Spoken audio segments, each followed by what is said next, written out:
70 साल से ये मक्कार मुसलमान इस देश का काफिर के पैसे से हज कर रहा था। हज के बारे में ये रिजवी साहब बैठे हैं, ये 24 कैरेट के मुसलमान हैं, इसीलिए मेरे साथ हैं।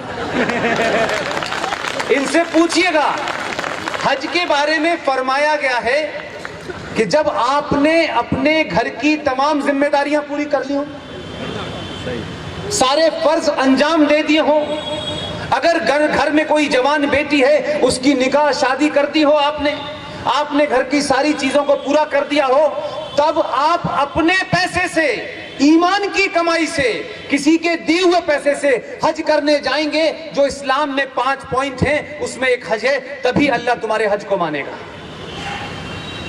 हिंदुस्तान के मुसलमान कहते हैं हमारी 70 साल में बहुत बुरी हालत हो गई, इसलिए नहीं हुई कि हिंदू राजा था यहाँ पर, इसलिए हुई कि तुम ईमानदार नहीं हो, इस्लाम के साथ धोखा कर रहे हो, बहुत तुम्हारा ईमान मुसल्लत नहीं है, इसलिए तुमने काफिर के पैसे से हज सब्सिडी लेके हज तो किया।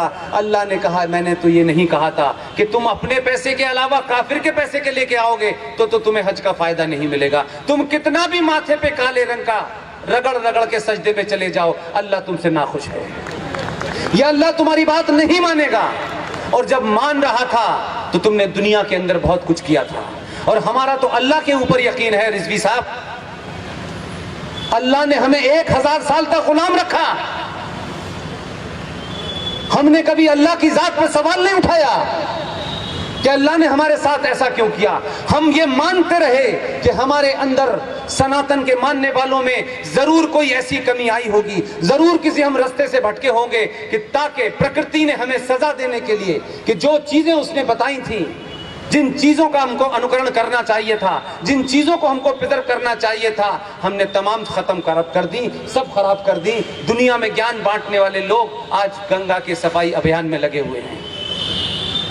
हमने तब भी यकीन उसके ऊपर हमारा कमजोर नहीं हुआ, हमने माना कि 1000 साल तक हम गुलाम रहे। आजादी के बाद बोनों ने भी हमारे ऊपर राज किया, तब भी हमने कोई हथियार नहीं उठाया। माना कि हमारे चरित्र में, हमारे किरदार में कोई कमी आ गई होगी जिसकी हमें सजा मिली है। तुमने तो 2014 के बाद अल्लाह पे यकीन करना बंद कर दिया। अरे आज भी यकीन करो ना, तुम कहते हो रब्बुल आलमीन कि ये जो पूरा सृष्टि है, जो पूरा ब्रह्मांड है, ये कोई एक ताकत है, तुम उसे अल्लाह कह सकते हो, हम भगवान कहते हैं, कोई क्रिश्चियन कुछ और कह सकता है, लेकिन ये मानते जरूर हैं कि कोई आदर्श सत्ता है जो पूरी दुनिया को चलाती है, हवा चलाती है, रोशनी आती है, सूरज निकलता है, जाड़ा पड़ता है, गर्मी आती है, कोई चला रहा है। हमारा यकीन उस वक्त भी था जब हम 1000 साल तक गुलाम थे, और हमारा यकीन 2014 के बाद भी है।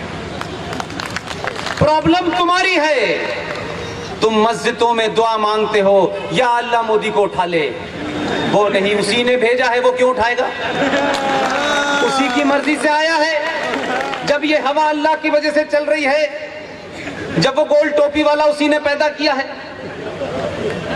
जब रामपुर में एक पागल पैदा किया है, तो भाई ये 2-4 अक्लमंद भी होने चाहिए थे। तो अल्लाह की मर्जी से आया है। अगर नहीं सुने, शुरू में कहा सुन लो, नहीं माने तो उसने कहा उत्तर प्रदेश में बड़ा संकट है, यहां योगी को भेजो, दोबारा यहां भेज दिया।